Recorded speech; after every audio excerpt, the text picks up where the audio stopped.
नमस्कार। आज हम भारत में बढ़ते जा रहे हैं वो वित्तीय घोटालों की दुनिया में थोड़ा गहराई से उतर रहे हैं। हाँ। हमारे पास जो लेख और रिपोर्ट्स है ना, वो हर तरह की धोखाधड़ी दिखाती हैं। मतलब बड़े सरकारी लेवल के घोटालों से लेकर आम इंसान के साथ जो आजकल ऑनलाइन ठगी हो रही है वहां तक। बिल्कुल। तो आज का मकसद यही है कि इन स्रोतों से काम की बातें निकालें और समझे कि भाई चल क्या रहा है आखिर।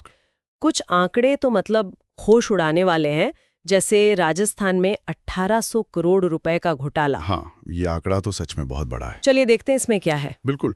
और ये विषय इसलिए भी अहम है क्योंकि ये दिखाता है कि ठग कितने अलग अलग तरीकों से लोगों और संस्थाओं मतलब दोनों को अपना निशाना बना रहे हैं। हाँ, सही बात है। ये सिर्फ पैसों का नुकसान नहीं है, ये भरोसे पर भी आप समझिए एक गहरी चोट है। तो शुरुआत करते हैं इन बड़े मामलों से। राजस्थान के आदिवासी इलाके में ये जो 1800 करोड़ का फर्जी बैंक खाता घोटाला हुआ है, ये सुन के थोड़ा अजीब लगता है। हाँ, 1800 करोड़। पता चला कि फर्जी खाते खोले गए और फिर उन्हीं का इस्तेमाल करके लोन, पैन कार्ड, यहाँ तक कि भाई स्कॉलरशिप भी निकाल ली गई। अच्छा। रिपोर्ट्स तो यही कह रही हैं कि बैंक कर्मचारियों ने ही लोगों के आधार डिटेल्स का इस्तेमाल करके ये खाते खोल दिए और फिर पैसे इधर-उधर कर दिए। देखिए, ये कितनी गंभीर बात है कि कैसे सिस्टम के अंदर बैठे लोगों ने ही सबसे कमजोर तबके को मतलब आदिवासी परिवारों को निशाना बनाया। ये एक सोची समझी मतलब ऑर्गेनाइज धोखाधड़ी लगती है, जहां अंदरूनी कमजोरियों का फायदा उठाया गया। ये दिखाता है कि भाई जो डिजिटल पहचान प्रणाली कल्याणकारी योजनाओं के लिए बनी है, वही कैसे एक जोखिम का जरिया बन सकती है, खासकर जब लोकल लेवल पर निगरानी कमजोर हो। बिल्कुल। अब सांसद राजकुमार रोत ने इसकी ऊंचे लेवल पर जांच की मांग की है, जो जरूरी भी है मेरे हिसाब से। हाँ, होनी चाहिए। अच्छा, ऐसा ही एक और बड़ा मामला झारखंड और पश्चिम बंगाल से जुड़ा है। 734 करोड़ का जीएसटी क्रेडिट घोटाला। ओह, जीएसटी वाला भी। इसमें करीब 135 फर्जी कंपनियां बनाकर नकली बिल काटे गए और सरकार से इनपुट टैक्स क्रेडिट ले लिया गया। हाँ, इनपुट टैक्स क्रेडिट मतलब सरकार से वो टैक्स वापस ले लेना जो असल में कभी चुकाया ही नहीं गया था। अच्छा। इसे फर्जी बिलों के जरिए किया गया और ये तो सिर्फ एक हिस्सा है। कहा जा रहा है कि ये पूरा नेटवर्क करीब आप समझिए 5000 करोड़ रुपए के टैक्स फ्रॉड का हो सकता है। 5000 करोड़। हाँ, प्रवर्तन निदेशालय यानी ईडी अब एक्शन में है। गिरफ्तारियां भी हुई हैं, प्रॉपर्टी जब्त हुई है। ये संगठित आर्थिक अपराध का एक साफ उदाहरण है। और देखिए, ये सिर्फ यहीं तक सीमित नहीं है। शिक्षा के क्षेत्र में भी आंध्र प्रदेश में नीट यूजी की जो उत्तर पुस्तिका जांच होती है, उसमें गड़बड़ी का मामला सामने आया। अरे बाप रे, नीट में भी? हाँ, आरोप है कि 87.5 लाख रुपए लेकर रिजल्ट बदलने की कोशिश हुई। सीबीआई ने 2 लोगों को पकड़ा भी है इस मामले में। ये तो हुई संस्थागत गड़बड़ियां, लेकिन जैसा कि हमारे स्रोत बता रहे हैं, आजकल तकनीक का इस्तेमाल करके आम लोगों को ठगने के मामले वो तो बहुत तेजी से बढ़ रहे हैं। हाँ, वो तो है। एआई वॉइस क्लोनिंग तो एक बड़ा खतरा बन गया लगता है। कानपुर में एक शख्स से 1 लाख रुपए ठग लिए गए। स्कैमर्स ने उनके रिश्तेदार की आवाज हुबहू नकल करके कोई इमरजेंसी बता दी। सोचिए जरा, ये कमाल का मतलब डरावना उदाहरण है कि कैसे आर्टिफिशियल इंटेलिजेंस और डीप फेक तकनीक का गलत इस्तेमाल भरोसे को तोड़ने के लिए किया जा रहा है। सही बात है। बैंगलोर में एक बुजुर्ग ने 35 लाख रुपए से ज्यादा गंवा दिए। क्यों?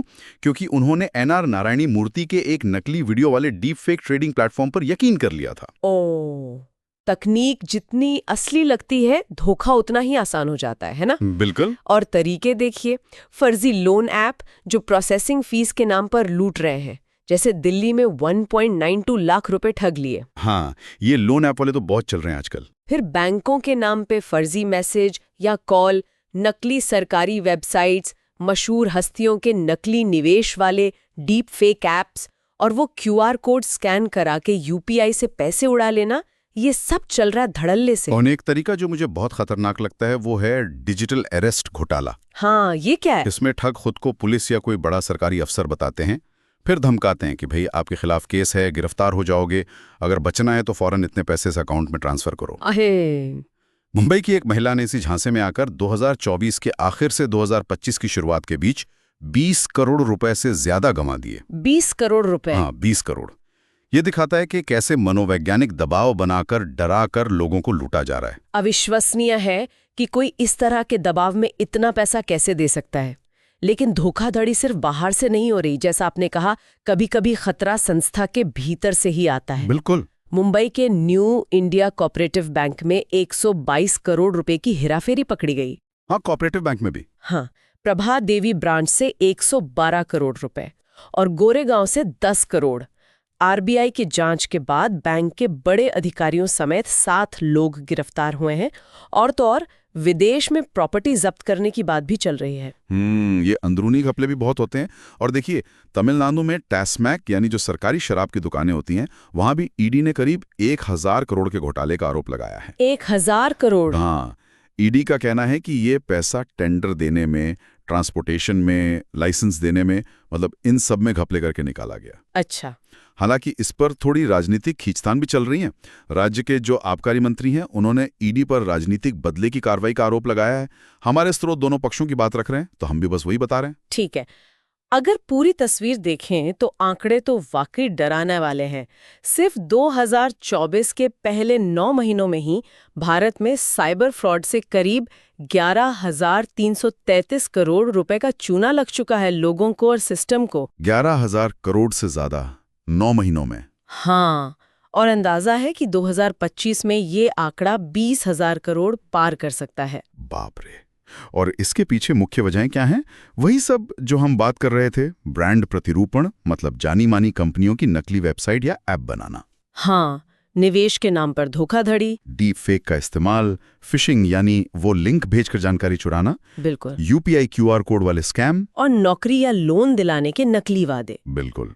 अगर इसे बड़े स्तर पर देखें तो ये सिर्फ कुछ लोगों का नुकसान नहीं है, ये देश की अर्थव्यवस्था और सुरक्षा के लिए एक बढ़ता हुआ खतरा है। तो इन सब स्रोतों को खंगालने के बाद क्या समझ में आया?